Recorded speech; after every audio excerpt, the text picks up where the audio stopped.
This is Joan Fontaine. This is Herbert Marshall. And this is Hugh Douglas, inviting you to join us on Hollywood Soundstage.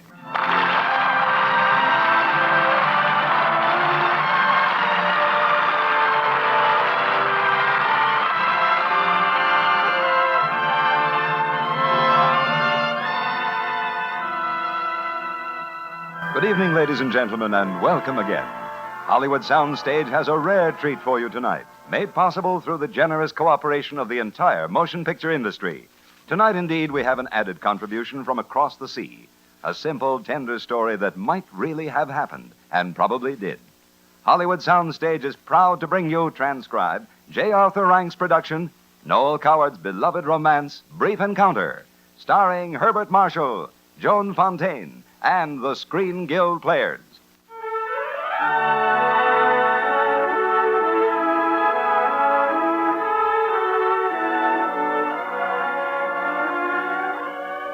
It's a picture of perfect domesticity, the library of a pleasant English country home. A cheerful after-dinner fire, two comfortable chairs, and two quiet people. Laura Jessen with her evening's mending, her husband Fred with his crossword puzzle. Laura, you're a poetry addict. See if you can help me over this. It's Keats. When I behold upon the night-starred face huge cloudy symbols of a high something in 7 letters. Romance, I think. I'm almost sure it is. Huge cloudy symbols of a high romance. Yes, that's it. Fits in with delirium and Baluchistan. Romance. Mrs. Jessen, what would I ever do without you? Oh, Fred. Laura, what on earth's the matter? Nothing. Darling, what's wrong? Tell me, please. Oh, really and truly, it's nothing, Fred. I'm just a little rundown, that's all. In Milford today, I had a sort of fainting spell in the refreshment room at the station. Isn't that idiotic? Dolly Messiter was with me, and she talked until I wanted to strangle her. Still, she meant to be kind. Isn't it awful about people meaning to be kind? Yes. Why don't you go upstairs to bed, dear? No, really, Fred, I'm quite all right. But why a fainting spell? I can't understand it. Don't be silly, darling. I'd been shopping, and I was tired, and the refreshment room was very hot, and I suddenly felt sick. Nothing more than that. Well, if you say so. Really, nothing more than that. Now, get on with your old puzzle and leave me in peace. Have it your own way. Fred, would some music throw you off your stride? No, I'd like it. Why don't you turn on the wireless? I have. Oh. Fred, dear Fred. There's so much I want to say to you. You're the only one in the world with enough wisdom and gentleness to understand. And you're the only one in the world I can never tell. Never, because even if I waited till we were old people and told you then, you'd look back over the years and be hurt. And oh, my dear, I don't want you to be hurt. I don't want you to be... Darling, what's the 5-letter word for... Oh, never mind, I've got it. You're my husband, Fred. We're happily married. I must never forget that. You're my husband. This is my home. My children upstairs in bed. This is my whole world. Oh, but oh, Fred, I've been so foolish. I couldn't ask you to understand it. I don't think I could understand it myself, but... Fred, you see, I've fallen in love.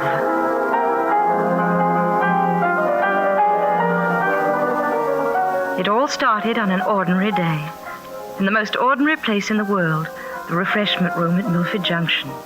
My train wasn't due for 10 minutes, and I was sitting there reading. I looked up and saw him come in from the platform. A quite ordinary man in an ordinary coat. His hat was turned down, and I didn't even see his face. He got his tea at the counter and turned, and I did see his face. It was a rather nice face, and he had a nice voice. Is there any sugar, miss? In the bowl, sir. Oh, yes, thank you. That was all, Fred. Just that. I might never have seen him again, except that just then the express came through. I went out on the platform to watch it pass, and suddenly I felt a blinding pain in my eyes. Oh, bother, I thought it caught a cinder. And I groped my way inside to the girl at the counter. Yes, ma'am. Is it something you want? Please, could you give me a glass of water? I've got something in my eye, and I want to bathe it. Right you are.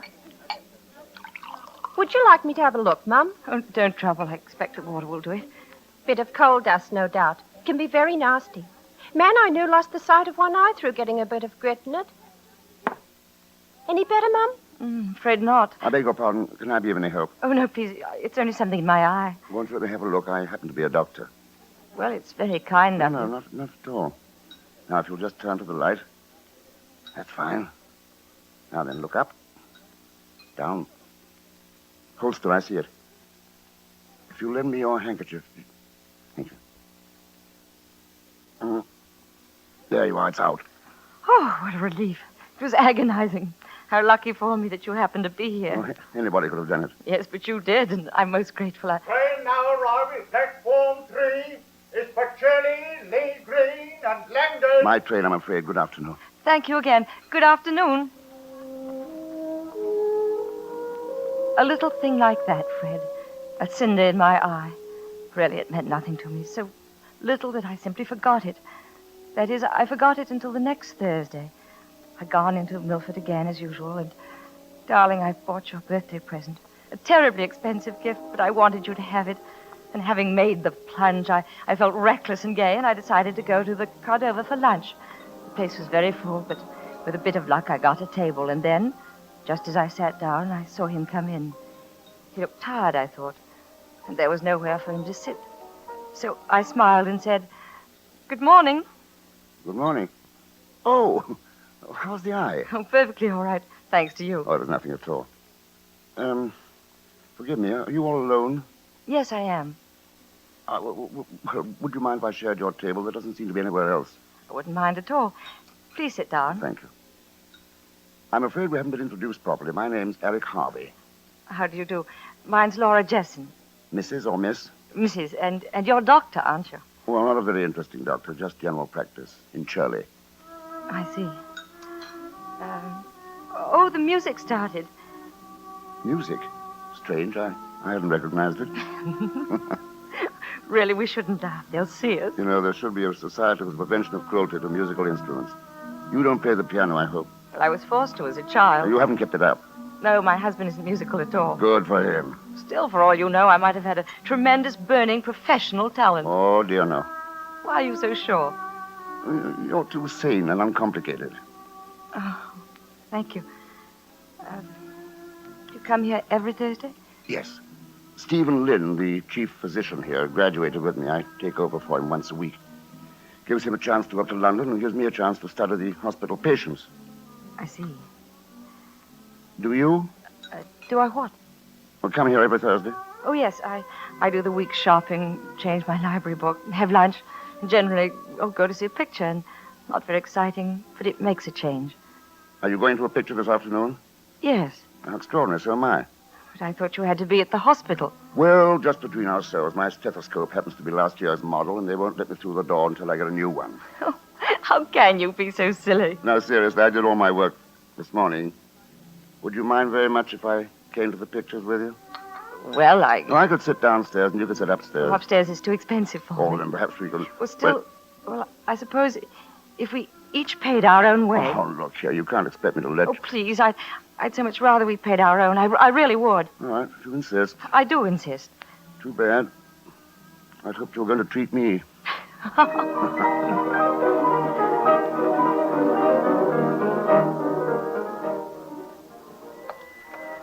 Not a bad picture at all, though I didn't look for much with a title like that. Love in a Mist. You really shouldn't have bought my ticket. It was very extravagant of you. It's a famous victor. Besides, you wouldn't let me buy your lunch, so you see, I made a profit on it. Oh, I beg your pardon. I said the wrong thing. Tell me, do you feel guilty at all? Guilty? Well, you neglected your work this afternoon. I worked all morning, and a little relaxation never did any harm to anyone. Why should either of us feel guilty? I don't know. What's she like, your wife? Madeline? Small, dark, rather delicate. Funny, I should have thought she'd be fair. And your husband, what's he like? Medium height, brown hair, kindly, unemotional, and not delicate at all. You said that proudly. Did I? Well, perhaps I... Good heavens. Here we are at the station already. Already, I hadn't realized. The walk went so quickly, didn't it? Well, I imagine this is Look where... here, there's a good 10 minutes before my train. Why can't we go in and have a cup of tea? Well... Believe me, you have nothing to worry about. I'll be very happy to pay for my own.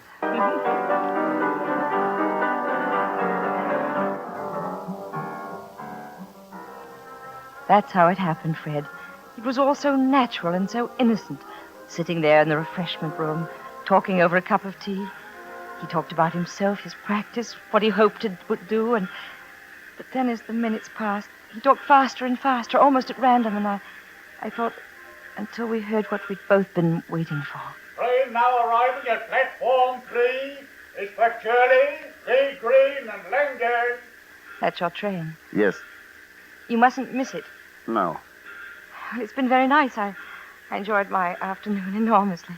Shall I see you again? The picture was the best in weeks. Shall I see you again? I still wish you hadn't let me pay for... Oh, please, next Thursday, same time, the Cardoma. No, I couldn't possibly. Please. There's the whistle. You'll miss your train. All right, you win. Run. Goodbye. I'll be there. I'll look for you.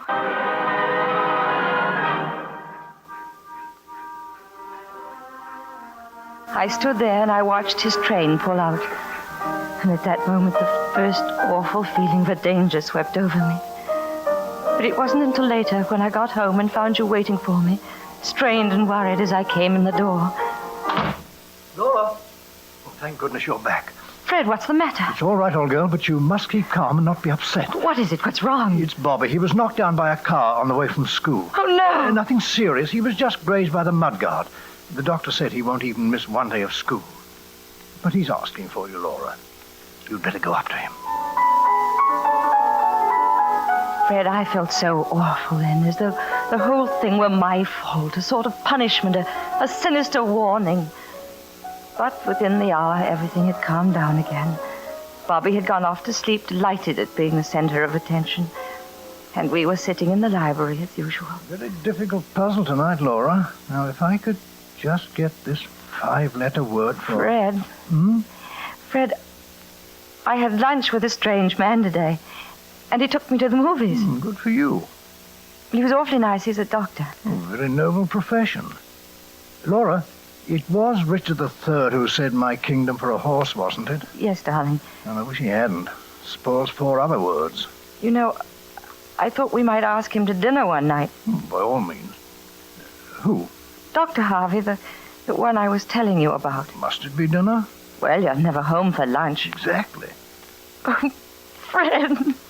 Laura, what on earth's the matter? Nothing. Oh, it's nothing. Oh, Fred, I'm an absolute idiot. Worrying myself about things that don't exist and making mountains out of molehills. Of course, I told you when you came in it was nothing serious. Darling, do you know a 6-letter word for fate? I felt better then, and the following Thursday when I went to meet Alec, it was mostly out of politeness, I thought. I waited for an hour at the Cardoma, but he didn't come, and all through the picture I kept thinking about it, wondering if I'd misunderstood. So I left the theater early and went back to the station, and I watched the people come and go, and at last I admitted it to myself. I was waiting for Alec. I wanted to see him.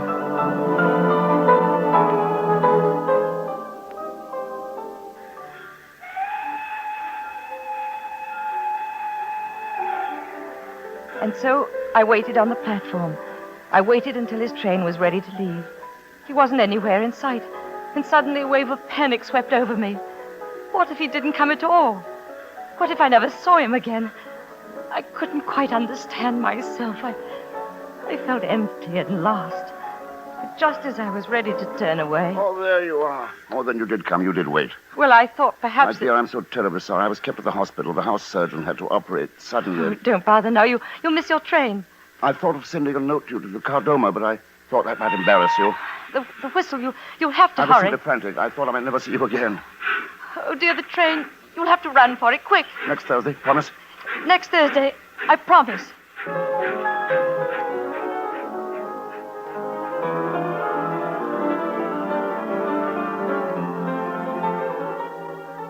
Fred, darling, if you could only understand. If I thought I could make you understand. When I went to meet Alec the following Thursday, I told myself it was because I'd promised. But it's strange. By the Thursday after that, I didn't seem to need an excuse at all. My dear, it's good to see you again. Really, you don't know what these Thursdays mean to me. What shall we do today? Another picture? Oh, there aren't any decent pictures playing. Oh, then we'll go for a walk to Botanical Gardens. Do you think we should? So many people. Only children there. And it's a lovely day. But Please. We get so very little sun, I don't think we've any right to waste it. it really was a lovely afternoon, Fred. We took a boat and went rowing on the lake. Alec wasn't very good. He kept rowing around and round in circles. I felt gay and happy and sort of released. A little frightened, too, that I could feel that way away from you with a stranger. And then, suddenly, Alec grew very quiet and stopped rowing and looked at me. Laura, you know what's happened, don't you? Yes, I think I do. I've fallen in love with you. Yes, I know. Tell me honestly. Please tell me honestly what I believe is true. What do you believe? That it's the same with you. That you've fallen in love too. It sounds so silly. Why? I know you so little. It is true, though, isn't it? Yes, it's true. Laura. No, please, we must be sensible. Please help me to be sensible. We must forget that we've said what we've said. How can we? It's too late for that now. And anyway, whether we've said it or not couldn't have mattered. We know. We've both of us known for a long time. Oh, how can you say that? I've only known you for 4 weeks. We only talked for the first time last Thursday week. Last Thursday week. Has it been a long time for you since then? Answer me truly. Yes, How often did you decide that you were never going to see me again? several times a day. So did I. Oh, Alec. I love you. I love your wide eyes, and the way you smile, and your shyness, and the way you laugh at my jokes. Oh, please don't. I love you. I love you. You love me too. It's no use pretending it hasn't happened, because it has. Yes, it has. And I don't want to pretend anything, either to you or to anyone else. But from now on, I shall have to, and that's what's wrong, don't you see? That's what spoils everything. That's why we must stop here and now talking like this. We're neither of us free to love each other. There's too much in the way. And now you'd better row us in. Both of us have got to catch our trains.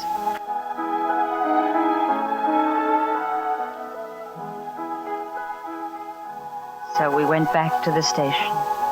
And Alec caught his train and I caught mine. Like two civilized, miserable human beings. But it was strange. Once on the train, I wasn't miserable anymore. Suddenly I felt quite wildly happy, like a romantic schoolgirl, like a romantic fool. I imagined him holding me in his arms, both of us a little younger, just as much in love and nothing in the way. I imagined being with him alone in all sorts of glamorous places. Paris, Venice, the South Seas. Oh, I flew the world with him until... Kingsworth? Coming into Kingsworth? That brought me rather sharply back to earth. By the time I reached home, I'd quite lost my wings. But then later, just as I'd finished changing for dinner, do you remember, Fred? You came to my room. Good evening, Mrs. Jessen. Hello, dear. Have a good day? Yes, lovely. What'd you do? Oh, I shopped and had lunch and went to the pictures. All by yourself? Yes, well, no, not exactly. What do you mean, not exactly? Well, I went to the pictures by myself, but I had lunch with Mary Norton. She couldn't come to the pictures with me because she had to go and see her in-laws. They live just outside Milford, you know. Haven't seen Mary Norton for ages. How was she looking? Very well, really. A little fatter, I thought. Well, hurry and make yourself beautiful, darling. I want my dinner. You go down, Fred. I won't be 5 minutes. If you're more, you'll have to face a growling lion. See you downstairs. Hello. Catch with 37, please. Hello? Hello, is that you, Mary? Laura, imagine hearing from you. I thought you were dead. Yes, it's been ages, hasn't it? Listen, my dear, will you be a saint and back me up in the most appalling domestic lie? As bad as all that? My life depends on it. You see, when I went into Milford today, I tried to buy Fred's birthday present, but Spink and Robson hadn't got what I wanted, which was one of those clocks with barometers and everything in one, and much too expensive. But they rang up their branch in Broadham, and they said that there was one over there, so I hopped on the 1:30 train and went over to get it. Well, is that such a crime? Wait, this is where the black lie comes in. Fred asked me what I'd done today, and I couldn't tell him, so I said that you and I'd had lunch together, and then you'd gone to see your in-laws, and I'd gone to the pictures. If you run into him, don't let me down, will you? But, darling, of course not. Thanks. I'll do as much for you, I promise. Goodbye.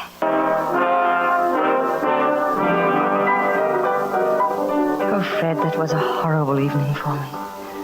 I lied to you. The first time in all our life together. That entire week was a misery. I went through it in a sort of trance. Didn't you ever notice you were living with a stranger? But Thursday came at last, and then Alec was waiting when my train got into Milford. He rented a little car. He said it would be nice to drive into the country. He didn't talk very much as we drove along, and finally we stopped at a little bridge. I remember the sun was struggling to come out, and we stood there on the bridge looking down at the water, and I shivered, and Alec put his arm around me. Cold? No, not really. Happy? No, not really. Alec. I know exactly what you're going to say. That it isn't worth it. But the furtiveness and lying outweigh the happiness that we might have together. Isn't that it? Something like that. Laura, I want to ask you something. What? It is true for you, isn't it? This overwhelming feeling we have for each other. It's as true for you as it is for me, isn't it? It's true.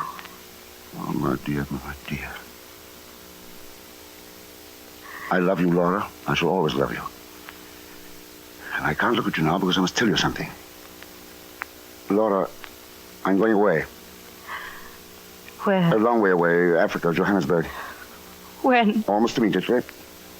They're opening a new hospital. They cabled me to ask if I could leave by the 10th. Next week, so soon. You want me to turn it down? Do you want me to stay? Oh, no, don't be foolish, Alec. Oh, forgive me. Oh, forgive you of what? For everything. For meeting you. For taking that cinder out of your eye. For loving you. For bringing you so much misery. I'll forgive you. If you'll forgive me. Hadn't we better be getting back? Yes, we mustn't let you miss your train.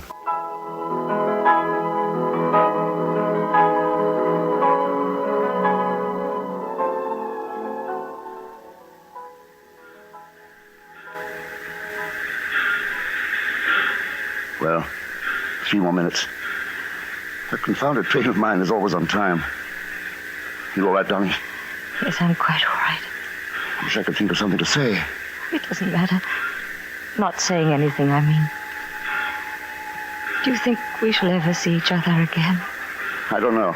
Not for years, anyway. Could I just write you once in a while? No, Alec, please. You know we promised. All right, dear. But I do love you so much.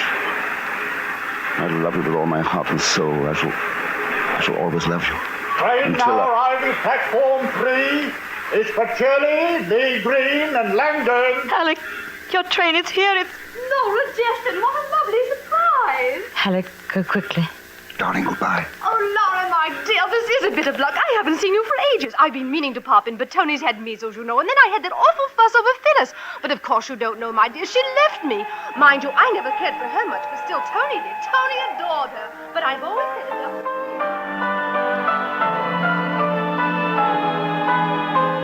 It was Dolly Messiter. Careless, well-meaning, stupid Dolly Messiter crashing in on my last few moments with Alec. She chatted away, but I scarcely heard her. I was listening for his train to start. And then it did. And I said to myself, he didn't go, he changed his mind. He'll come back in a moment. I'll see him again. But the moments passed. He didn't come back. And finally I heard Dolly saying, Isn't that the express going through? I excused myself somehow and walked out on the platform. I stood there trembling on the very edge. I meant to do it, Fred, but I couldn't. I just couldn't. I wish I could say it was the thought of you and the children that prevented me, but it wasn't. I had no thought at all. Only an overwhelming desire not to feel anything ever again. Not to be unhappy anymore. And then the express was gone. And I turned and went inside again. That was when I nearly fainted. Laura? Laura? What? Oh, yes, dear. Whatever your dream was, it wasn't a very happy one, was it? No. Is there anything I can do to help? Yes, Fred. You always help. You've been a long way away. Thanks for coming back to me. Oh, Fred. Fred. Hold me close. Hold me close.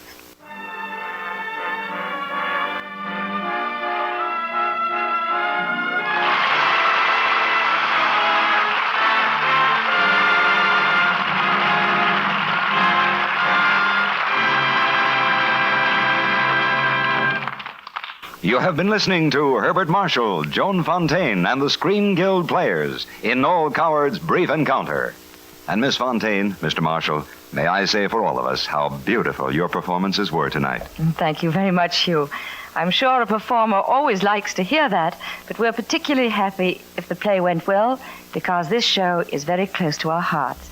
You see, the proceeds from this radio series go to the Motion Picture Relief Fund, and that's the greatest single cause in Hollywood.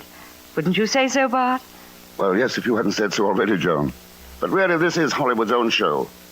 The entire motion picture industry is joining to make this series the outstanding half hour of your radio week. Good night, everybody. Oh, Merry Christmas. Merry Christmas. Good night.